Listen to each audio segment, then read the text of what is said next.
Renungan Pagi, Yesus Nama di Atas Segala Nama oleh Ellen G. White, 13 Februari 2024. Mari kita berdoa. Bapa kami yang di sorga, Allah pencipta langit dan bumi, laut dan segala isinya, Allah yang maha besar, maha kuasa, sumber segalanya, yang kami sembah selalu melalui anak-Mu yang tunggal, Yesus Kristus. Terpujilah Yesus, anak Allah yang maha tinggi, yang adalah anak domba yang menghapus dosa dunia ini. Pada pagi hari ini kami bersyukur boleh bangun dan berbakti, dan sebagaimana membaca dan mendengarkan nasihat firman-Mu, kiranya ini menjadi pembaharuan bagi kami semua, agar kami menghormati dan menyembah Engkau, ya Yesus, karena Engkaulah satu-satunya anak yang Bapa peranakan. Beserta kami sepanjang perbaktian ini, kehendak-Mu yang jadi. Ampun kami akan dosa dan salah, karena kami berdoa hanya dalam nama anak Allah yang tunggal, Yesus Kristus, yang adalah Tuhan dan Juru Selamat kami. Amin. Renungan hari ini akan dibacakan oleh Ibu Susanti Pasaribu. Kepada Ibu Susanti, kami persilahkan. Shalom, selamat pagi bagi kita semua. Bacaan renungan kita pada pagi hari ini berjudul Dihormati Para Malaikat. Ayat inti kita terdapat pada Lukas 22 ayat 43. Maka seorang malaikat dari langit menampakkan diri kepadanya untuk memberi kekuatan kepadanya. Perkataan Kristus mengajarkan bahwa kita hendaknya menganggap diri kita terikat secara tidak terpisah dengan Bapa kita di surga. Apapun posisi kita, kita bergantung pada Allah yang memegang semua takdir di tangannya.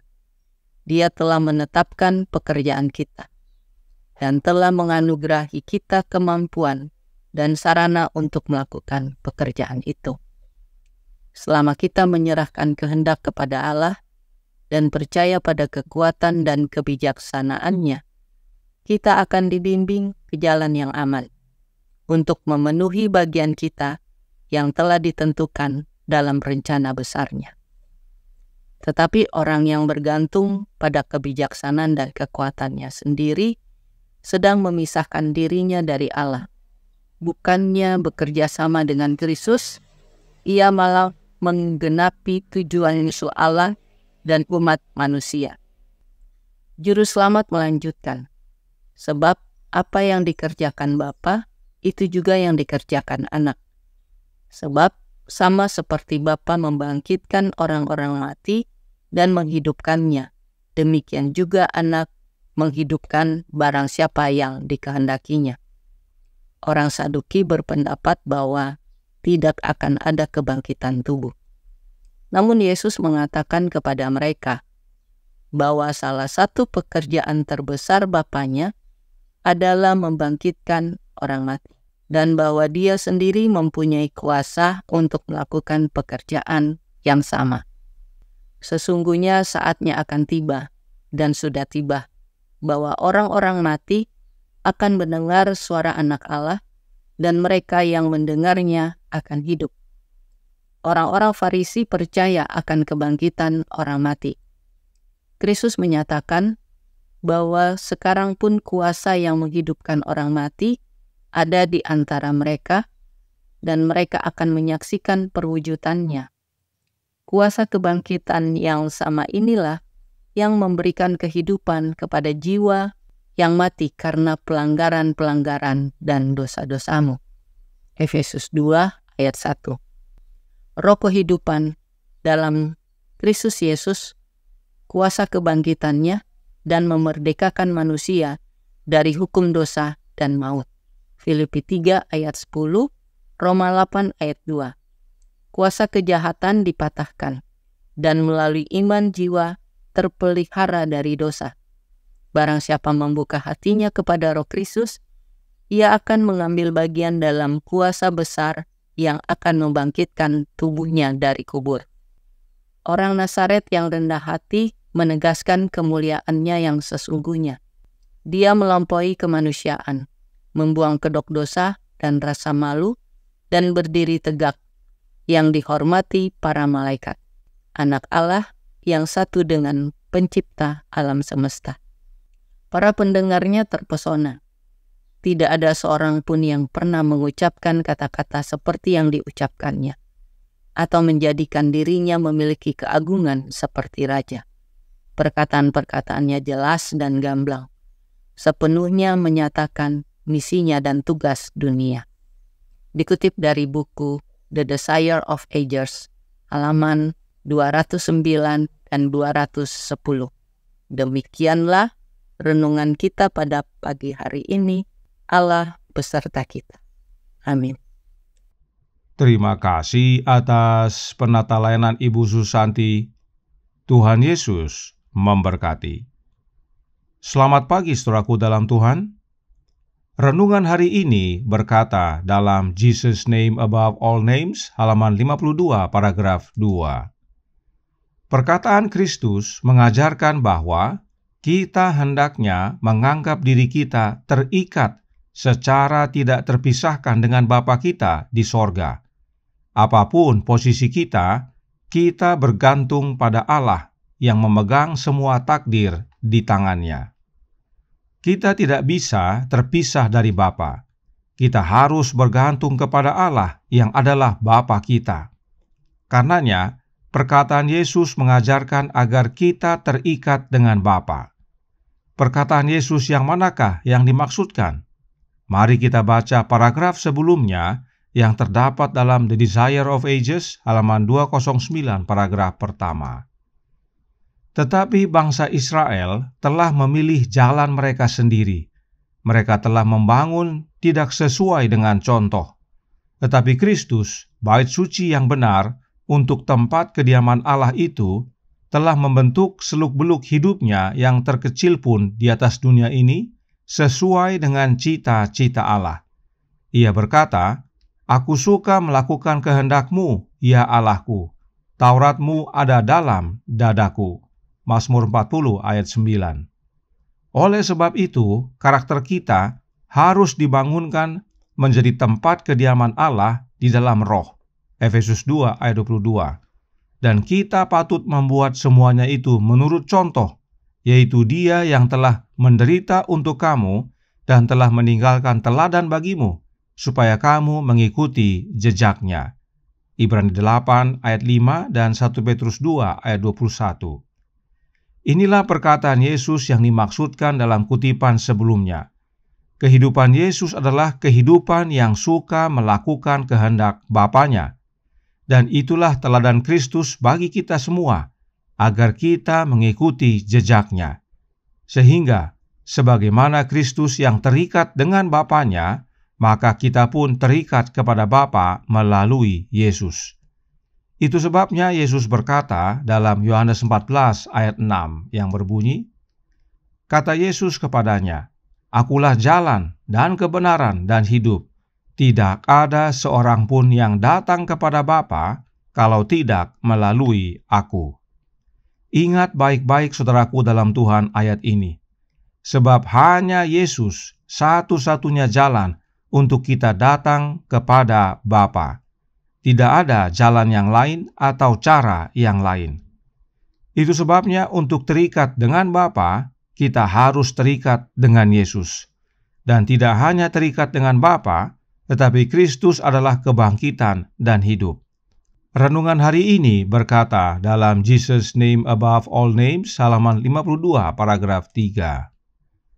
Kristus menyatakan bahwa sekarang pun kuasa yang menghidupkan orang mati ada di antara mereka, dan mereka akan menyaksikan perwujudannya.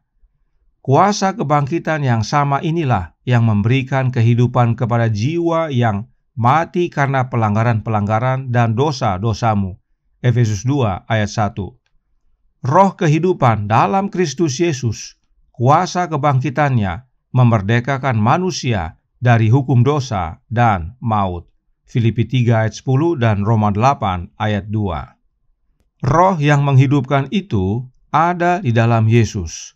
Anak Allah mempunyai kuasa untuk menghidupkan yang memerdekakan kita dari hukum dosa dan maut. Sebab memang Paulus berkata dalam 1 Korintus 15 ayat 45, seperti ada tertulis, manusia pertama, Adam, menjadi makhluk yang hidup, tetapi Adam yang akhir menjadi roh yang menghidupkan. Adam yang akhir adalah Yesus Kristus, dan Yesus telah menjadi roh yang menghidupkan. Itu sebabnya renungan hari ini berkata dalam Jesus' Name Above All Names, halaman 52, paragraf 3. Barang siapa membuka hatinya kepada Roh Kristus, ia akan mengambil bagian dalam kuasa besar yang akan membangkitkan tubuhnya dari kubur. Saudaraku dalam Tuhan, berulang-ulang Roh Nubuat menekankan betapa pentingnya untuk memiliki Roh Kristus. Sebab itulah hidup Yesus, itulah jaminan kebangkitan bagi kita. Karena Allah Bapa mengaruniakan hidup yang kekal di dalam Anak-Nya. Oleh sebab itu penting sekali bagi kita untuk menerima roh anak Allah dalam hati kita, yaitu Roh Kristus. Dan Roh Nubuat dengan jelas berkata bahwa Roh Kudus itu adalah Roh Kristus. Tetapi sayangnya, banyak yang menolak Roh Kristus. Sebab bagi mereka, Roh Kudus itu bukan Roh Kristus. Roh Kudus bagi mereka adalah oknum yang lain yang mereka sebut Allah Roh. Dan dengan menolak Roh Kristus, mereka sebenarnya menolak Yesus. Roh Nubuat berkata dalam The Desire of Ages halaman 211 paragraf 2. Satu-satunya terang yang dapat menerangi kesuraman kuburan sedang menyinari mereka. Namun kehendak diri sendiri itu buta. Yesus telah melanggar tradisi para rabi dan mengabaikan otoritas mereka, dan mereka tidak mau percaya. Yesus yang adalah terang yang menerangi kesuraman kuburan, yaitu kesuraman maut, sedang menyinari umat-Nya, tetapi umat-Nya menolak Dia. Karena Yesus mengajarkan yang berbeda dengan ajaran para rabi dan ahli Taurat, khususnya tentang anak Allah, bahwa Yesus adalah anak Allah yang lahir dari Bapa, dan Dia punya kuasa untuk bangkitkan orang mati. Namun orang Yahudi tidak percaya dan tolak Yesus. Demikian juga sekarang.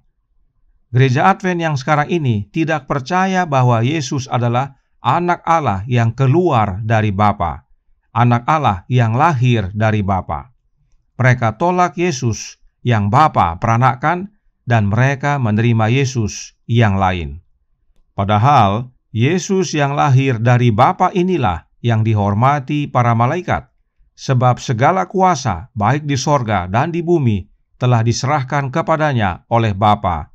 Di dalam Dialah terdapat hidup yang kekal. Dia satu dengan pencipta alam semesta. Percayakah, saudara?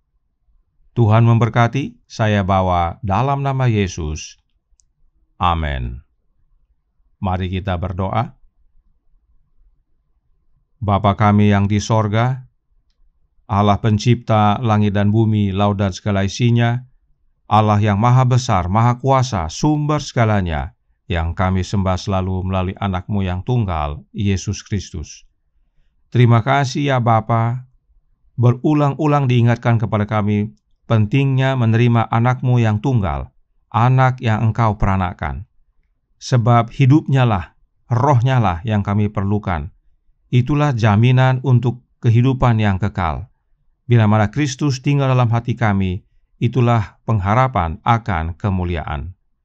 Karenanya tolong kami ya Bapa, curahkan roh anak-Mu dalam hati ini, dan biarlah kami semua mau membuka hati untuk menerima Roh Kudus yang adalah Roh Kristus dalam hati kami, sehingga kehidupan kami diubahkan hari demi hari menjadi serupa dengan Dia, dan pada saat Yesus datang kedua kali, kami semua layak untuk menerima kehidupan yang kekal. Beserta kami sepanjang hari ini kehendak-Mu yang jadi, ampun kami akan dosa dan salah, karena kami berdoa hanya dalam nama Anak Allah yang tunggal, Yesus Kristus, yang adalah Tuhan dan Juru Selamat kami. Amin.